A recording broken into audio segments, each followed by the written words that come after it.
Shalom, salam sejahtera untuk kita semuanya. Selamat pagi bersama Allah di waktu fajar. Renungan pagi kita hari ini, Senin 28 November 2022 dengan judul Kesejahteraan dijanjikan pada umat yang sisa. Ayat hafalan atau ayat inti terdapat di dalam Zakaria 8 ayat yang ke-12. Melainkan aku akan menabur damai sejahtera. Maka pohon anggur akan memberi buahnya, dan tanah akan memberi hasilnya, dan langit akan memberi air embunnya. Aku akan memberi semuanya itu kepada sisa-sisa bangsa ini sebagai miliknya. Saudara-saudara yang dikasihi Tuhan, pagi ini kembali saya memberikan 3 poin penting untuk kita renungkan.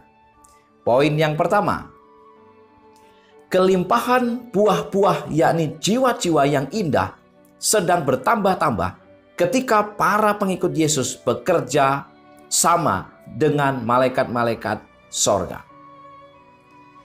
Dalam memberitakan kebenaran-kebenaran Injil yang kekal itu kepada segala bangsa, kaum, suku, dan bahasa, jemaat Allah di bumi sekarang sedang menggenapi nubuatan dahulu kala. Israel akan berkembang dan bertunas dan memenuhi muka bumi dengan hasilnya. Para pengikut Yesus bekerja sama dengan malaikat-malaikat surga dengan cepat mendatangi tempat-tempat di bumi yang dilalaikan.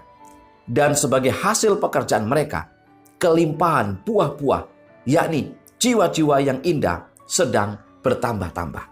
Saudara-saudara yang dikasihi Tuhan, ini adalah janji yang Tuhan berikan kepada kita, umat-umat Allah di zaman akhir ini. Akan ada jiwa-jiwa yang dimenangkan bagi Kristus.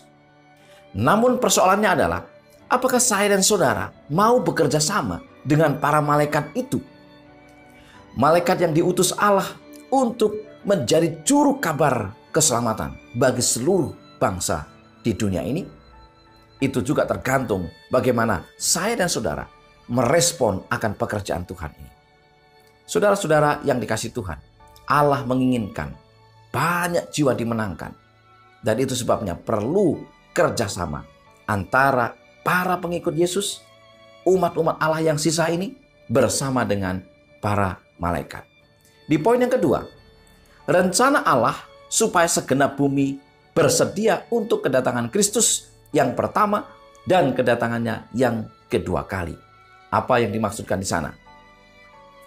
Pada masa kini, sebagaimana yang belum pernah terjadi, penaburan kebenaran Alkitab melalui sarana-sarana gereja yang berserah sedang mendatangkan kepada anak-anak manusia keuntungan-keuntungan yang diramalkan berabad-abad lamanya dalam perjanjian kepada Abraham dan kepada semua orang Israel. Kepada gereja Allah di bumi dalam segala zaman. Aku akan memberkati engkau serta membuat namamu masyhur, dan engkau akan menjadi berkat. Janji untuk memperoleh berkat ini seharusnya digenapi dengan ukuran yang limpah selama berabad-abad yang mengikuti kembalinya orang-orang Israel dari negeri di mana mereka diperhambakan.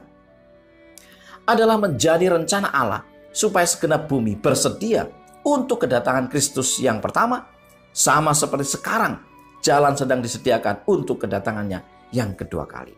Saudara-saudara yang dikasihi Tuhan, kabar baik keselamatan, kabar baik tentang kedatangan Yesus harus tersiar ke seluruh bumi. Dan ini adalah rencana Allah. Namun bagaimana itu terwujud? Itu akan terwujud jika para pengikut-pengikutnya, anak-anak Allah, saya dan saudara terlibat di dalam pekerjaan ini. Saya dan saudara bersedia untuk menjalankan misi ini.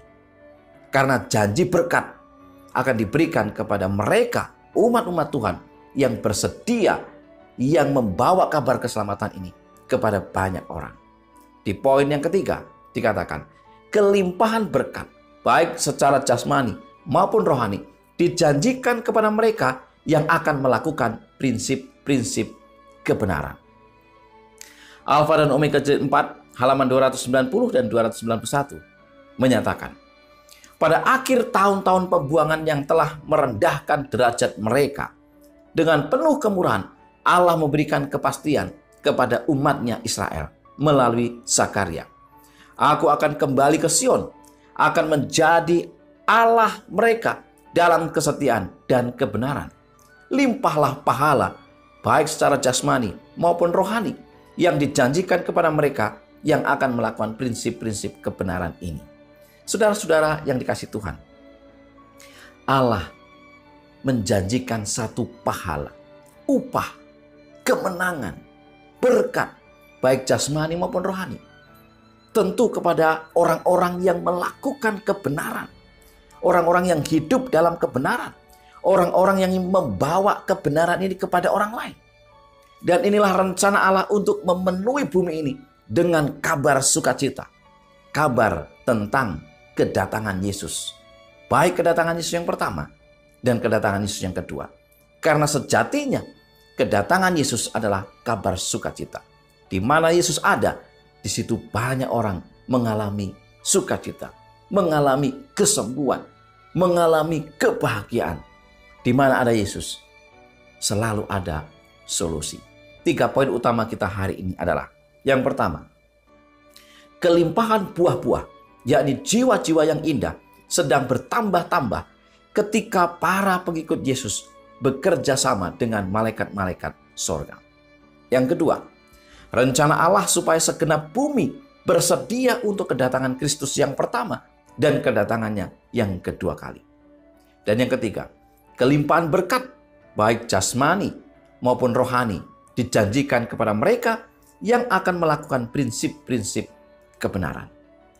Kiranya ini menjadi sukacita dan berkat bagi kita sepanjang hari ini. Mari kita tunduk kepala dan berdoa. Bapa di surga, terima kasih untuk janji berkat, janji sukacita, damai sejahtera, bahkan janji kedatangan Yesus yang pasti. Kedatangan yang kami nanti-nantikan. Karena kedatangan Yesus akan memberikan kepada kami harapan yang baru, kehidupan yang baru, kehidupan kekal.